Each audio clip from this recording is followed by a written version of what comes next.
So just a little reintroduction for myself. For those of you that have seen me before, actually by show of hands, who here either recognizes me or my voice on the virtual calls? Okay. My name is Jens. I help support the backbone of AI for Business. And it is my honor once again, to reintroduce the Liminal Collective team. This is a group of world leaders in the area of human performance across multiple walks of life.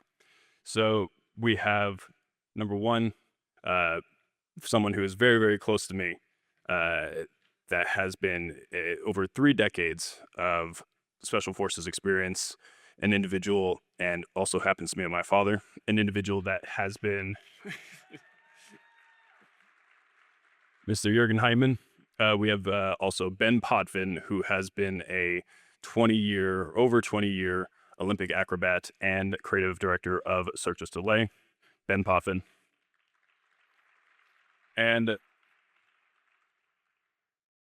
as well as Dr. Andy Walsh, who has spent over 30 years in human performance across multiple facets and is a previous former director of performance in Red Bull. Once again, Dr. Andy Walsh. Fantastic. So for this panel, we did leave a QR code at the end of our last session. We got a lot of submissions, close to over 100. So what we've done is we've taken some of the most common questions, consolidated them down for the Liminal Collective team that you guys have asked themselves. And the first question, the most common one, is what is the most exciting for you gentlemen? What is the most exciting thing that you're seeing on the edge of performance and AI? Thanks, Jens. Check. Yes. Thanks, Jens. Thanks for the entire crew for having us over here. We're really happy to be here with you guys and share some of the insights and knowledge and things that actually excites us. Again, on my end, Jens, as far as what's exciting at the edge of human potential and human performance and AI in the creative field, because that's kind of my background, working over 16 years at Cirque, starting as a performer here. Just across the street, the Bellagio opened the O Show in 1998.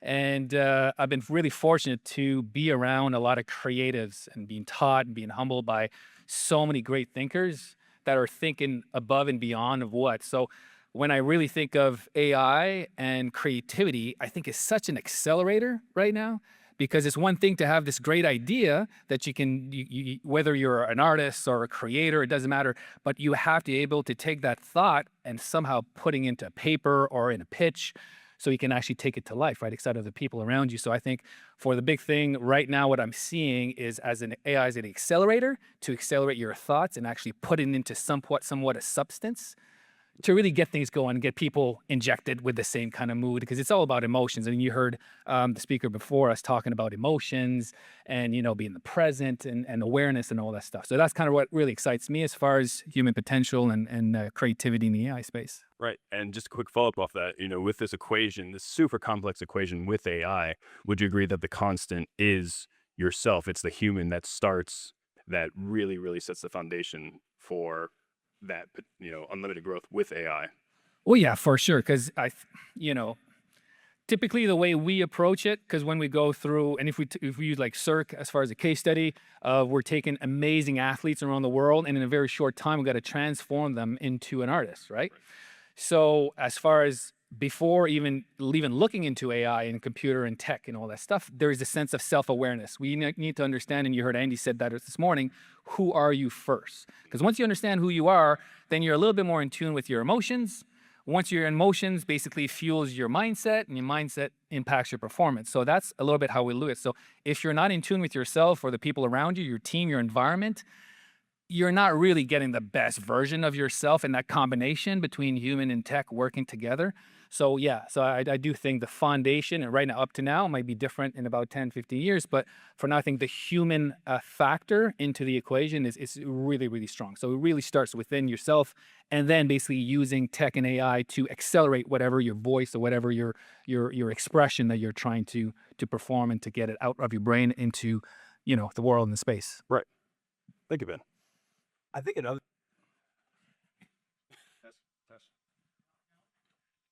test. Ooh, there you go. I think the other exciting space is, we're all in this sense of transition, right? However you define it. It could be small transitions, it could be large transitions, transitions that we can't control, that we're all living through in this kind of volatile, ambiguous environment. In our world, we use the term VUCA. Many of you may know that: volatile, uncertain, chaotic, ambiguous environments that you can't control. But how we move through that space really leads to kind of the name of how we came up with Liminal Collective. And it's that position of liminality, which is that threshold, right? So we're all in a sense of threshold in this time and space, one with technology that's really accelerating opportunities. It's exploring the edges of what we don't even understand, as Annie mentioned earlier. But how we as humans, along with this partnership with technology, is just creating this amazing opportunity. And I think two of the really best outcomes of a liminal moment, and liminal is that threshold and that 3-stage of a rite of passage that most of us humans are missing these days, of this sense of separation of once who we were to the liminal stage of this threshold of moving through that space, and then incorporation of when we're finally settling and incorporating into a new space. But I think this time and space now in liminality is producing this very creative environment of how we lead, how we follow, how we steward both what we do, when we're thinking about the evolution or pathway of our business, our families, how we move through, the world here, but also the sense of renewal, the sense of opportunity, of this unknown opportunity that'll take us exponentially faster into this velocity of learning and creating and developing, of why you're all really sitting here today, to just sit and learn and absorb. So that, to me, is a really exciting space of what we're seeing across the most elite arenas around the world, how they're stepping into it. But Andy really didn't get into it, but there's a lot of friction from leaders and organizations of how to actually do that, going into that kind of VUCA space, because it's so volatile, it's so uncertain. And it's that change that throws that perspective of how do you respond or react to that, right? Do you lean in or you fall back on your heels? And I think that's what excites all of us in Liminal Collective. Again, back to the name of, you're moving through this threshold, but how are you doing it? Are you doing it with structure, discipline, deliberate actions, which I think is what AI for Business in these next few days are allowing you to see: structure, thoughtful process, training in those spaces? Or is it just letting, are you just getting pulled through it? And you can see a lot of society is just getting pulled through it. So as leaders and stewards, how do we translate what we've seen currently and in the past for so many years in these incredible high performance spaces translate into different arenas? And I think that's what's exciting in my perspective of this unknown, what we're stepping into, this threshold that we're moving into. Well said. You guys hear me? Yep. I think just to double down on what they said, the term that comes to mind, we talk about a lot, is the evolution of evolution. We're in an era where the machine is literally going to allow us to understand ourselves at a level that's unprecedented. And then with that understanding will come the ability to manipulate and change. And I think the wonderful side of that is things, diseases, health, wellness, all that stuff will be accelerated and accentuated. I think the final frontier, the brain, that's the part that's really sitting there as a big unknown, and watching how we are replicating even that now. There's a group in Japan who've just sort of shown they can almost record your dreams and play them back to you in the morning. And there's extraordinary things happening in the space, which I all think to the notion of who we are and what we stand for becomes it pushes that question very front and center. And I think on that notion, what we're seeing is people start to deepen their tactical understanding. We're slipping back to sort of more of these ancient principles of really meaning, purpose, and skill sets of intuition and deeper understanding and empathy of each other. That's really starting to elevate those skills, as we mentioned this morning. So for me, the most exciting part of it is that, yes, we probably potentially do some staggering good.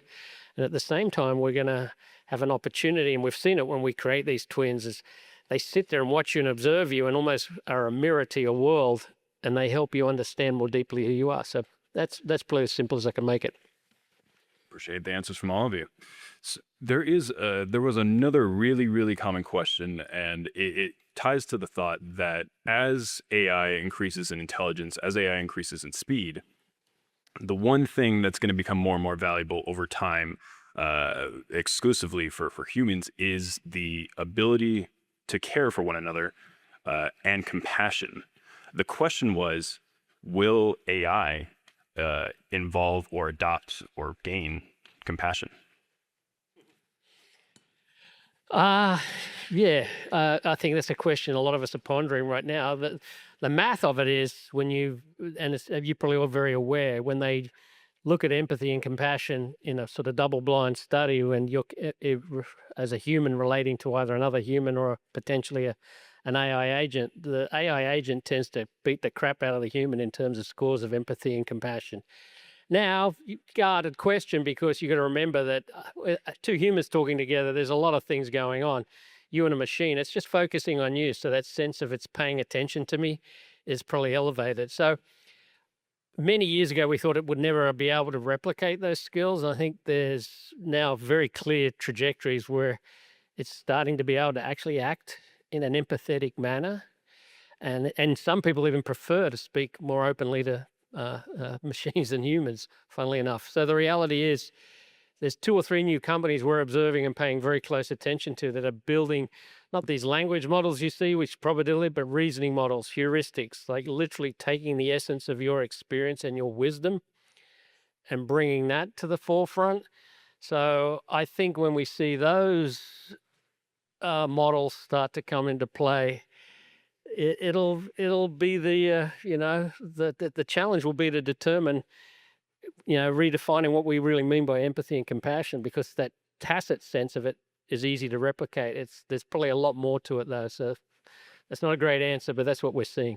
Yeah, I'll add on to Andy's comments there. In the special operations community, obviously, it's all about adaptability, agility, and momentum. It's all about speed, and it's the same thing in business, right? What is your adaptability, that intuition, decision-making process, that speed of momentum that allows you to move through space and time, challenges, complexity, things like that. The same thing now when we're looking in a special operations environment about speed. Obviously, machines, AI, is much faster than humans. There's less biases, right? Emotional, cognitive, that all falls into your intuitions, experiences.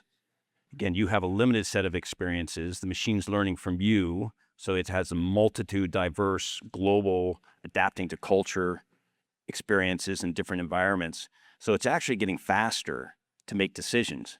Now, back to the reasoning, we humans feel like we have the best understanding of reasonings, and you're throwing ethics and morals and values of making the decisions faster than the human can, with machines that can do, pretty dark things. But back to Andy's point, we're finding out the machine is probably doing better than the humans in that space. So it's really interesting, the perception versus the reality of what is going on with the machine and trying to understand that. Again, we're at that threshold of really understanding the capability of the machine. So back to getting a negative biases versus exploring the edges of the unknown there and having a sense of humility and respect to what the machine is actually learning, knowing that it's the human that's putting the information into the machine too. So that complex, adaptive human system, the machine is just really going up much faster into that space, which is, to me, fascinating to think about that. But also, and then on top of that, I think until AI, we are able to answer that question or not, I think there's a great opportunity there to refocus, be in the present, and realign some of the values, some of the ethos, some of the things that you guys stand for, to say, how do I want to show up every day? Because I think that's, if the computer and if the machine is going to be able to accelerate and do all that thing faster than anybody else, I think that gives you a little bit more time to kind of reset, reboot, relook at some basic fundamentals as far as us being humans, our purpose and our meaning, our mission and our vision. No, I think you gentlemen brought up some really good points, in the sense that one of the most important things when you're taking that inventory and you're looking at reevaluating your ethos and your vision, one of the most important things, as well as a executor or director of AI for your business is that as it gets better at helping you implement, helping you execute, one of the things that it can't necessarily do for you right away is give you creativity. Creativity is a innate human trait that is going to be one of your driving factors of how your AI performs. Now, the question is, working with all the teams, all the edge, individuals at the edge, dancing at the edge of their spaces. How do you unlock, if you don't feel like you're a creative person, how do you unlock creativity to be used with AI? I'll jump in first and send it over to Ben, because Ben's the expert. He is the AI human in creativity. I look at, from our world in special operations and working in really mission critical team environments across that space, it's all about problem solving. When we realized that, in the battle space environments and where we were working, it was really about how fast we could share information and how effectively, not efficiently, but effectively we can solve problems. That's the space we do where we were really making a difference in a really complex, wicked problem set of terrorism. So one of the adaptations was thinking about how do we solve problems faster. Where AI comes in, again, is instead of a room of X number of people with diverse thoughts, you now have a global perspective of diversity challenging with reasoning your thought process in solving this problem. And it was accelerating the problem solving and giving you a much more diverse perspective and challenge into that problem solving. And if you have the right room of people with the right character and humility and respect to absorb those different perspectives and yet also have that explorer's mindset to say, okay, let's look at that channel. That's completely different. To us, that was creativity at its nth degree to help solve problems. And that's how we kind of really aligned that creative thought process with the machine accelerating the diversity of thought versus just the people that's in the room. But yes. And then I think we're all very different and not everybody labels themselves as a creative. I think Andy did talk about that, right? Not everybody says, hey, I'm an artist, I'm an acrobat, whatever it is. But I think A is understanding first that everybody's creative, right? Creative is problem solving, is innovation, is coming up with the fastest solution, the best solution, faster, quicker than the person next to you. So I would be first one would be acknowledge that you're creative, check that box. Second of all, would be in the present and really pay notice to your routine, your habits, your behavior, your emotion, who are you around with, when are you thriving, when are you not thriving, and just taking notes, almost this kind of self-reflection list going to. And once you have that, that's going to give you some insights, positive or negative. You're going to find out, are you more of a morning creator or a more night creator? When are you best at problem solve? What are some people or music? What's your vice? Do you listen to music? And every time you listen to music, it takes you to that place that you start thinking differently. Those are all things. And I think we just tend to go through the motions routinely day after day and just expect us to get creative without changing our pattern or our routine. And you're like, shit, man, what I didn't come up with anything good today. And you're like, well, you did the same thing you did the last 365 days. So my big thing when we do talk, when we're working with creators and artists and performers, and they do hit that block and they come back and say, oh, I can't perform anymore, I'm not feeling it. It's just like we change the environment, change the space, and get them in the moment, right? And if you're able to kind of do this 1, 2, 3, and it's different for everybody, but again, as a good coach, we'll figure out what kind of, obviously the first one is to destabilize them, because we always say when things are balanced, you're not progressing. Things are balanced to catch your breath, get rebooted. Okay, figure out where you want to go else. But until it tilts or the scale moves, you're not moving. And you're only going to make progress when you're moving. So it's just establishing what's the environment that can catalyze that frame or thought or that emotion that you're trying to evoke and provoke out of that person. And then afterwards, just fuel it and drill it. And to some of the things we do in our performing under pressure camps and some of the programs is we take the individual outside of the day-to-day environment and in a very foreign space, and then we do different tasks that they're not used to just to try to get you in the present. Because once you're in the present, then you can start having that little bit more in tune with like, how are you feeling now? Oh, I don't like this. Okay, it's good to know. Did you know that you didn't like that? And then all these things start journaling, and then at least it starts giving you a baseline of if you're trying to tap into that flow state or that creative mood or mindset that you're trying to do, then at least you know what not to do and you have an idea of typically what it worked for you in the past, right? 100%. No, you brought up some good points regarding data, collecting data and having that information. So once you started writing it down, which is always a really, really good habit to have, one of the questions that was actually also one of the most popular ones as well from everybody here is that there was the concept that, Andy, that you spoke about of digital twins. And the question was, how can you apply that concept to a business? How can you, when you are thinking about your entity, your journey, or building a team, or even concept of your business around that, how can I create a digital twin for my business or apply those methods in a entrepreneurial sense? The full twin, the really high fidelity, the one that we can look at body biochemistries and that business setting is sort of more of a medical human performance longevity, whatever you want to call it. The one in the business setting is sort of a detuned version of that, and they call it it's like a proxy. And the way it's coming to life in the business setting, this is the technology we're sort of playing with, is you obviously have your agentic platforms or your agents that are doing very specific tasks, booking travel, answering your emails. But we're creating these sort of lower resolution twins of proxies of you. And what's really exciting is these proxies are obviously attending meetings on your behalf. They have enough of your semantics, your behavior, to be able to a certain level of authority, instruct, approve. The proxies work independently with these agents, so you're not actually even in this conversation. And what we're seeing emerging from that, and this is how it helps you in the business setting, is the proxy is also watching your behaviors, and we're starting to see patterns. And you can ask your proxy, what am I missing? What are my blind spots? And it actually starts to show you a little bit about, it's a little bit of a self-reflection, holding a mirror up to you exercise.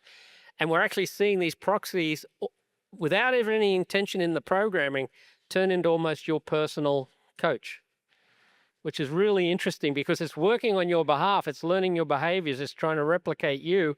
At the same time, with the right prompting, it sort of reflects back on you. How did I do today? And it gives you a sense. Oh, you weren't really paying attention in that meeting, et cetera. So what's crazy for us is that these proxies, as much as they're trying to take a little bit of the work off your load, they're also turning, I don't know, by design, not by design, into a fundamental personal mirror or personal coach that sits with you and helps you actually learn how to do a better job as a CEO. And so now we're getting into, you thought two humans or a team of humans was goddamn complicated. You add a machine and it gets more complicated. Now we call it network teaming, where you as a group of humans are trying to figure each other's shit out. The proxies are working independently with you with agentics, and the proxies and your twins and other twins. Now we've got this mess of interaction. And so we're trying to figure out how does that actually manifest itself in a positive way. But it's fundamentally, all the signs are pointing to this much more productive, very, as Jürgen said, very, very diverse opinions, concepts, new ideas actually emerging from that interaction. So it's a sort of untouched territory, but that seems to be where it's heading. Thank you, Andy. There's one concept, and this is actually a question for everybody here, is that especially in your journey and what AI has unlocked recently, and it's a key phrase that I keep hearing again, is a lot of success is speed to market. Has everybody heard that? So with speed to market, a lot of entrepreneurs either face journeys or they don't feel like they're moving fast enough. When you're working with, performers that are leading in either their own spaces, it could be across tech companies, sports, how are you seeing people increase their speed or their ability to execute, their ability to implement without hesitation, without blockers? Yeah, so I'm biased in this space. This is all about learning velocity, right? If you think about what you do, how much time do you take for self-reflection, group reflection, team reflection with structure and architecture? What is that sacred time for learning? Again, to improve with the disciplined process, and again, bias coming from the world I came in, we train deliberately to everything, psychologically, emotionally, physiological, social perspectives. All that aspect, we never leave to assumption for the speed of contingency to adjust and respond to whatever is thrown in front of us. for long durations of hardship, of moving through a space, challenging problem sets to maneuver and adapt with speed and agility. So that's one perspective of it. I think, the other dynamic, when you really go into the space, I think is how you're having that inner voice and that sense of responsibility and accountability to learn faster. And now with AI and machines and everything Andy just said, your own personal coach can actually accelerate that learning.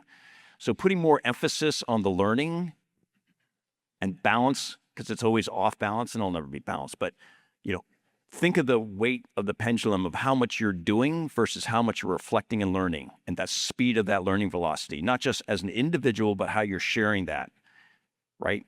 Because no one's a singular entity. You always have a team, right? Even if you as an individual sitting in this audience is working on a, program for just yourself, you're in a team right now. So you're always in a team environment. So how are you sharing those learnings? And again, with AI and everything that's out there, that can be accelerated just so fast. So the big thing for me is, what's that sacred time and how do you adjust that time for learning velocity? I'll second that for sure. Because like in show business, in entertainment, just give you an example of all the Cirque shows in Vegas, all the permanent shows. They do 478 shows a year. So that's 10 shows a week, right? So that's a lot. So the way to double down on what he's saying is crafting time. Sometimes you need to put a period or a comma somewhere to have that time to spit out the information, because everybody has their own agenda, their own biases, their own buy-in to whatever they do. But as a team, if you need to somehow as a coach bring it all in, and quick reflection, huh? What's the intent? What's the idea? How did it go? What did we learn from it? Moving on, we do this. Boom. And if you get these reps underneath you, then your team is in line. And then it becomes short sprints, and then you can just keep going versus a long ass marathon. And then at the end of the day, everybody's running different directions because there's a misalignment with what was the goal? Where are we at? What were you supposed to do? What did happen? So from what we're seeing between, I guess, from the military or creative teams, sports teams, is basically sacred time before, during, and after. Quick reflection, so that way everybody's in line, in tune, and then moving forward. So that's probably the fastest way to get to where you need to be. Right. There's, and in the opposite spectrum of that, Brian actually asked a question on behalf of everybody here. With your entrepreneurial journeys, you are going to face troughs, you are going to face blockers, you are going to face limitations. And during those journeys, what can you do to help you navigate the slow periods, that the inevitable slow periods? Because everybody wants to move either as fast as possible, but there is going to be the inevitable. And how do you move through that safely and get out on the other side productively? So in our world, we try to work on chunking or separation of these things. So instead of looking at that whole elephant there and always looking at, as explorers do so well, instead of that outcome or end state, it's looking at the journey, moving through it. So when we were on the call, when you have those really challenging times where you're staying up 26 hours a day, 8 days a week, moving through a problem set, what keeps that sense of purpose and drive to move through that towards success, and that resilience and grit to move through that piece? One of the bottom lines is accountability and responsibility, both to yourself and to others, or to that sense of purpose of what you're doing, with your time and space, especially with families and everything else that's going on. And like everything, it's also perspective, attitude, and effort. So it's actually a privilege to move through hard problem sets and be in hard spaces and do hard things, because that's that liminal space of growth. If you structure it correctly, you have a reflection process, and that inner voice that's bouncing back in your head, like Andy talked about when you're holding your breath at 4 minutes and doing the funky chicken in the water, is that time and space that you start really reflecting on why you're doing what you're doing. But the actual process is, and especially for us in certain training, it's chunking the problem sets, right? Taking it in chunks where you're not getting overwhelmed and thinking about the whole outcome. And again, that privilege of being through that hardship of journey and that growth, however you define that growth. And that's one way of looking at it. Again, it's that sense of attitude of stepping into that space and how you're responding to it versus reacting to it. And I think recovery gets a bad rap because there's a badge of honor to be the hardest working and that's in sometimes necessary. But in our world, especially the athletic world, the simple saying is training makes you worse. You only get better when you stop and recover and regenerate. And so if you don't, which is what happens in the business setting all the time, again, it's an athletic expression, is to train too easy on the hard days means you train too hard on the easy. Train too hard on the easy days means you train too easy on the hard days. The fundamental message there is you think you're working hard, but you're not. And then you're not recovering enough. So you end up in this sort of vanilla middle of the road. So you're actually, even though it feels like hard work and it's struggle, you actually start to just drop off, but it feels like it used to feel doing really hard things. So you're actually not performing very well. So the idea of these quiet periods, if you're goddamn lucky enough to have quiet periods, then take a break, rest, recover, regenerate. The body's not designed to do what it does at this level day in, day out. And if we were to train you like an Olympic athlete, we would kill you in about 10 years. The training's just too intense, too strong. Your body will break, everything will shut down and you'll be off. So the reality is it's this cycle. So on the days you can shut down and reflect and take time, do it. Which means on the days you really have to lift, you can lift back up again. If you don't, you just end up in the middle of the road. We call it vanilla. You end up being vanilla. And then another opportunity as well is when the time is like, how many teams, organization, if says, hey, we're not a business here, we're a family, right? Part of the family is there's highs, there's lows, and you keep going, right? But then as teammates, how much do you know the team that you're working, the individuals that you're working? So when it's crunch time and everybody's humming on all cylinders is great, and when it kind of comes down and it feels like it's non-productive and things are not rushed, I can spend some time to get to know one another on a human level. Go for a walk in the park, figure out a few things, because those little insights and learnings on a human level is going to help you ramp it back up, because you'll know that person a little bit more than you did the night before. Like we have this thing, we call it iOS, internal operating system. And that's the first thing that we do when we do get teams that are kind of either miscommunicating or don't know each other and they're trying to get that align that trust, is through this, is sharing some stories, right? Because the four things I was telling to a few people today is, as humans, no matter what your color, your race, your background, your age, that really unites, it's food, it's music, it's movement, and it's stories on the fundamentals. Those things kind of unite the entire world.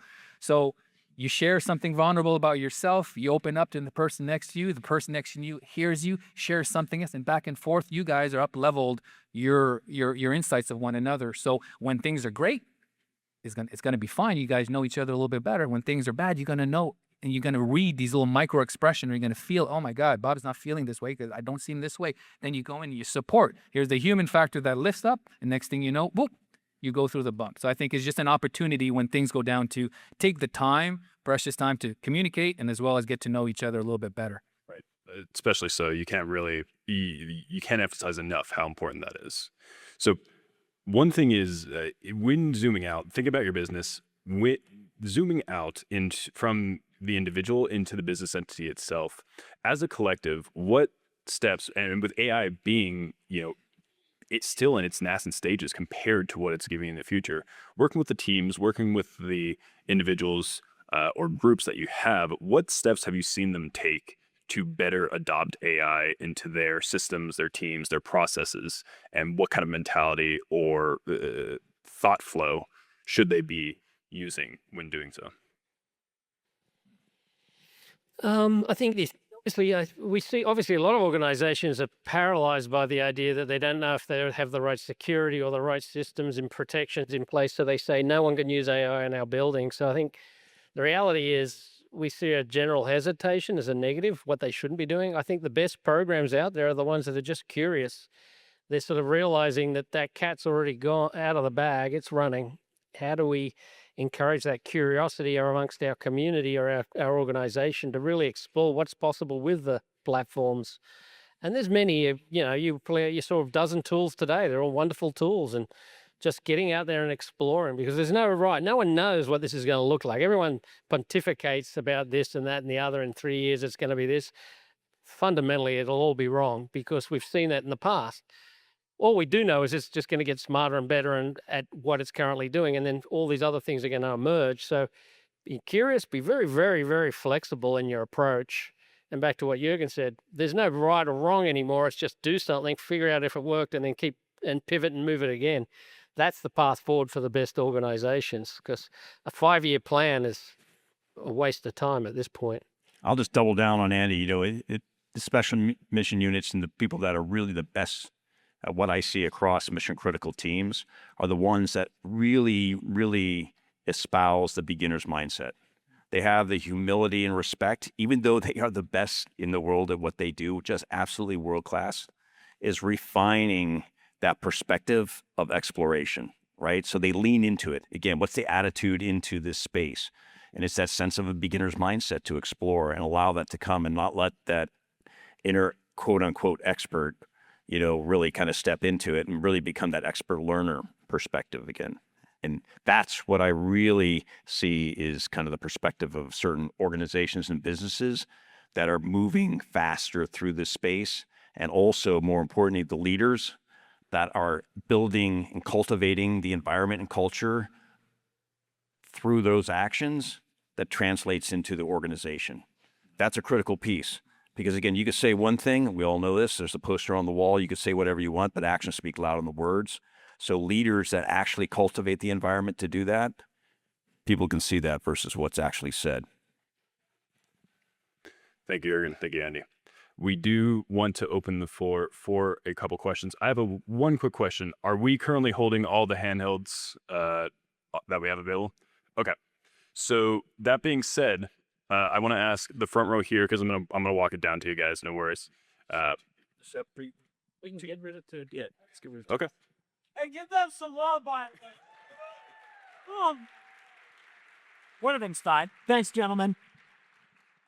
Appreciate you guys. So, for with keeping you around here for the front 3 rows, if you have a question for Andy, Jürgen, Ben for the Liminal Collective team, can you please raise your hand? All right, who we got? Right there. All right. All right, here's what we're going to do. We're going to hand this down. Oh, there. So, as a leader, I'm Dwayne Hall, and I was wondering, as a leader, as leadership, how do you cultivate the culture that you're speaking of, where you have a tolerance for failure and almost encourage experimentation and failure?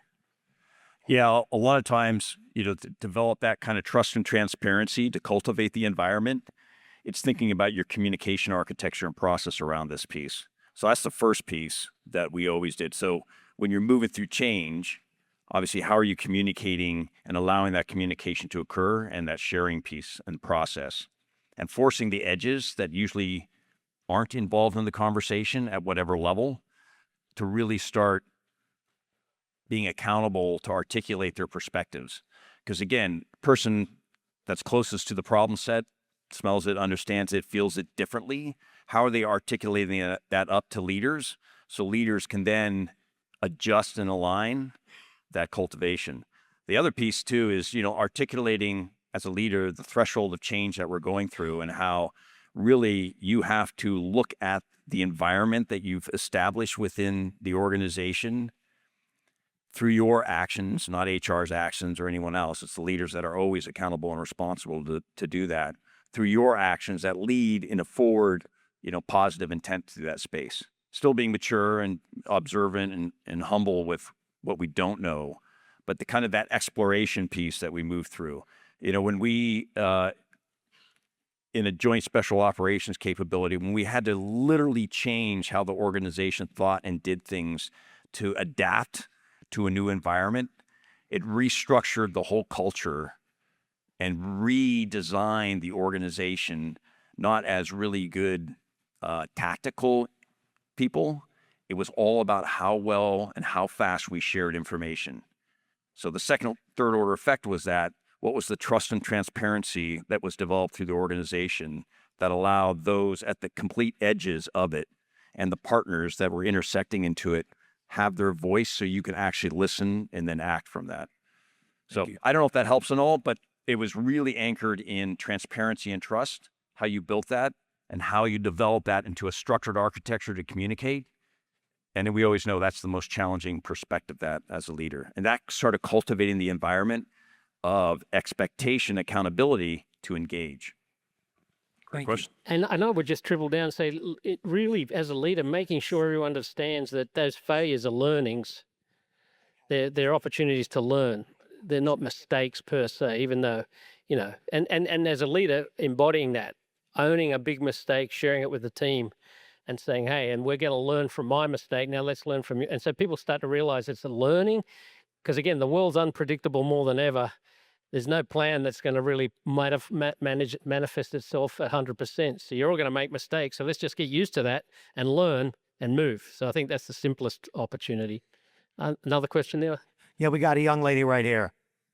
Thank you. Hi, I'm Dr. Degleen Jackson, and as an AI consultant working in healthcare as well as higher education, I'm directing this to Andy.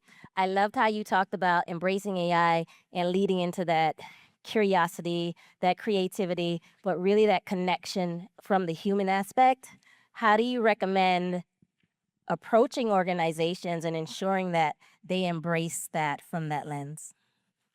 So I'm clear. How do we get organizations to adopt AI to bring the humanity forward? Is that the question? Yes, so when working with organizations and coaching them and bringing them in and doing that human performance and optimization coaching with them, what strategies do you recommend to help bring them on board and move them along? So we have lots of strategies because we're coaches. So it might be the early adopter model where we actually start going in and just finding out who in the organization's more open to the conversation and just starting with that. In elite teams, it's a great example. Going to the top performers in an organization who sometimes, many times, think they've already know it all and seen there and done that. So we go to the B team and we start helping them up level from the bottom up. So it's a bottom up approach. And as soon as they're getting attention, the people at the top are like, well, why are they getting all the attention? Bring me into the conversation. And I think fundamentally that all boils back to education first. And when we have our most successful integrations is when we can really come in quietly and articulate to the real decision makers what is going to look like, how it's going to come about, the pain points that they can expect to see. And this is just part of the normal process. And then selectively using a variety of those tools and techniques to kind of Trojan horse these things sometimes in. Because very few organizations are ready for the change. And even if they say they are, humans don't like change. It's just fundamental to our nature. So it's been very educational, very supportive in the approach. And back to the previous question, telling everyone we're just sort of navigating this together in a partnership. When we make a mistake, let's just share it quickly so we all learn and we move on. One right here in the middle, and then over this side. Yep, we got time for one more question. My name is Kat Houston, and I'm with Advisory Lighthouse, and we've been with AI since Orlando. Our company focuses on DISC and putting your voice so everyone can hear it.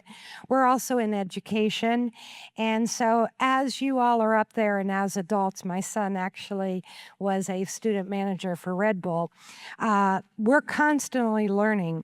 What messages do each of you have for us to take home to our children, and what should we be passing on to that generation right now for those of us that don't have parents in AI?